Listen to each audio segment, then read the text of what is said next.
On Sunday, a crowd of over 1,000 people packed a college gymnasium in Portsmouth, New Hampshire, to hear Democratic presidential candidate Bernie Sanders speak, just 2 days before the first primary of the election season. Sanders stressed the need for a powerful political movement to counter the corporate domination of politics. First point that I want to make to you is, all of you know, real change never comes from the top on down. It comes from the bottom on up.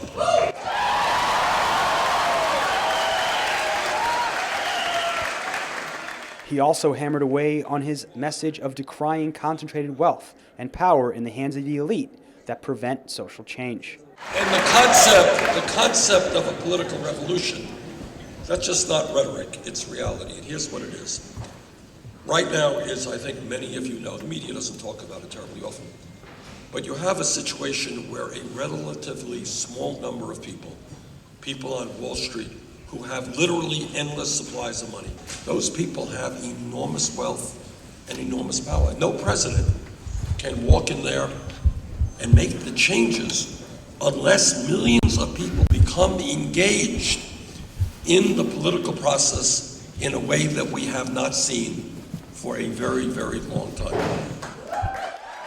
He added Americans need to challenge this elite power to take back their democracy.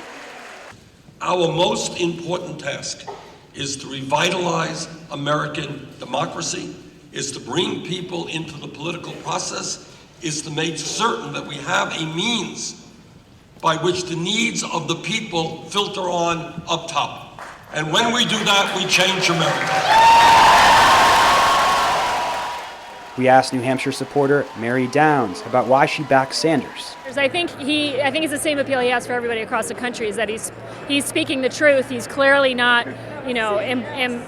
beholden to the powers that be in the way that almost every other candidate kind of has to be, given our political system and the economic system and the way campaigns are funded. So the 3 million small donations, $27 a piece. I mean, that is because people are recognizing that he's speaking truth to what is actually going on out there. We spoke to her about her thoughts on Sanders' strong poll numbers in New Hampshire, a state that traditionally supports establishment candidates in the Democratic primary. And I think, New Hampshire, we're all pretty savvy about how the political process works, and we see every single candidate that comes through here every 4 years.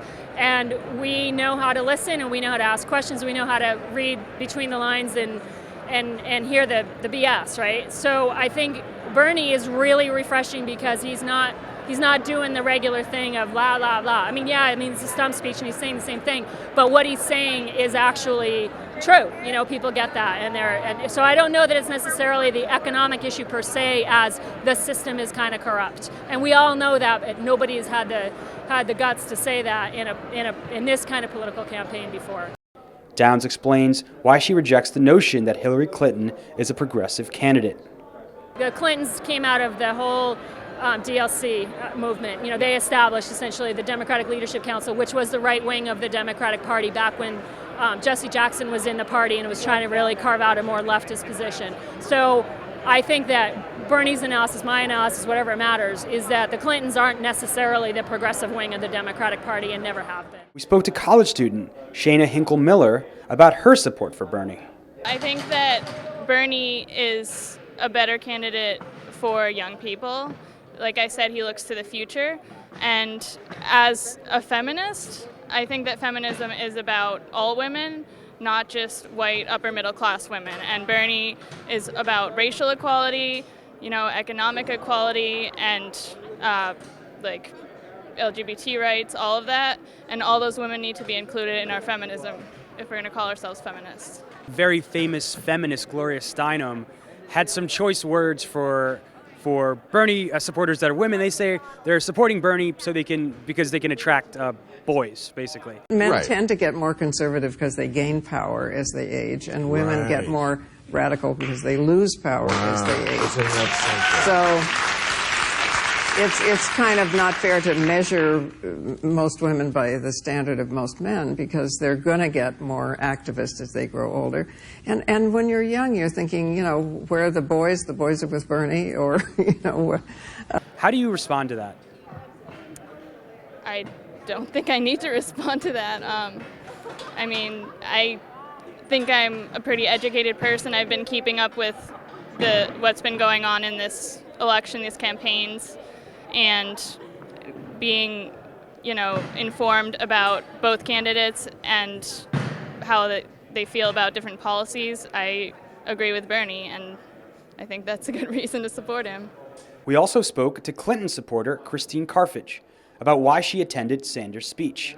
But now I think she is the one that does have ideals that are very grounded.